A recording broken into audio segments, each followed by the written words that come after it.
Here we are at day 3. So we decided na mag-mall na lang ni Mami in front of Tita's apartment dahil napagod kami sa mga lakad kahapon. Yes naman, F na F ang trolley. Then, kumain muna kami. Actually, yung pinakalas na punta ko, kumain na kami dito before. Few inches later. Cute ng pushcart nila dito. Kailangan mo sa hulugan nitong coin. Tapos, kailangan mo siya ibalik para makuha mo yung coin. So, pag iniwan mo sa, hindi ba ito makukuha? Perfect. Ha?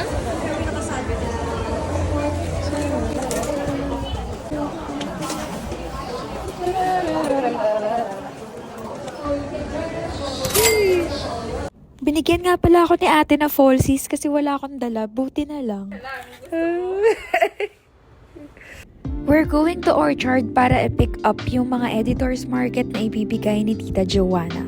Dito din namin kinita si Tita dahil tamang-tama mag-out na siya sa work niya. Pero di talaga kami nagkita dahil naligaw na naman kami ni Mami. Buti na lang si ate, nagmagandang loob at sinamahan kami sa editors market mismo. Finally, after our long journey. Na-excite ako, guys. Sabi ni Tita Joanna, magsukat lang daw ako ng kahit anong gusto ko.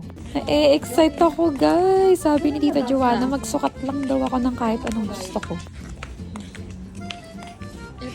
Ito ka. Okay, size M. Sige, nandun kayo. Grabe, ang gaganda. Feeling ko Pasko or birthday ko talaga. Super spoiled kay Tita Joanna. Best feeling. We grabbed snacks na rin while waiting for Tita Joanna na umuwi. Sabay-sabay na kami. And after, lumabas kami para mag-picture-picture and gumala ng onte.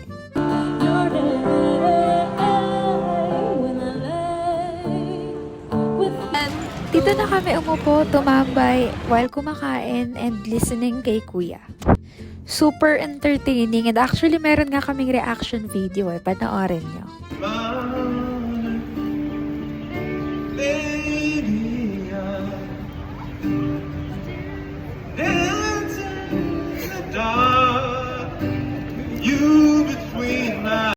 Ang bait namin, no? Promise, di ko talaga kaya pigilan. Hinintay lang din talaga nila ako tumawa. That's it for day 3. We went straight home after this along with Tita Joanna.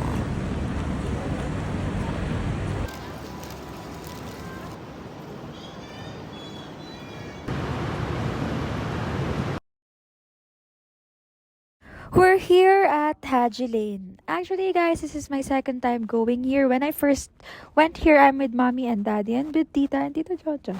But now, kami lang ni Mommy. And I'm here, of course, for photo shoot, OOTD, and picture-picture. Yung last time, gabi kami nang pumunta and gusto ko siya makita ng umaga. It did not fail me although sobrang init. Ang daming magandang pagpicturan and although ang dami ring tao, medyo crowded. But still, ang ganda niya. I'm in the middle lane and ganito siya pag 360 view. It's like, same sa Chinatown, meron siyang restaurants and souvenir shops.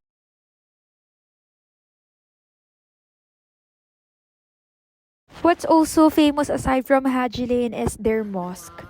And of course, hindi kami pwedeng hindi magpa-picture. 1, 2, 3. We rest for a while. Sobrang init talaga. And nakakita kami ng ice cream na $1. Kaya kumain muna kami ni Mami at umupo sa Arabica. In fairness, for $1, ang sarap-sarap nito. Kaya pala ang daming bumibili. We're now heading home. That's it for Haji.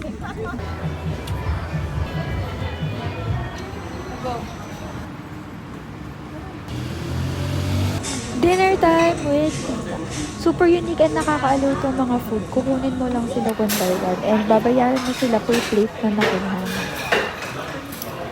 Pinatikim to sa akin ni Mami, the old chunky. Sobrang sarap niya, nakaka-addict and mahilig ako sa cheese talaga ever.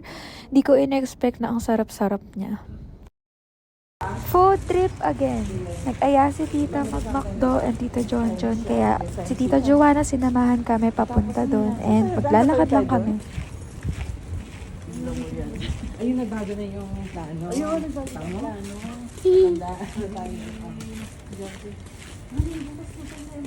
Ano oras sa embassy? Maaga ba niya?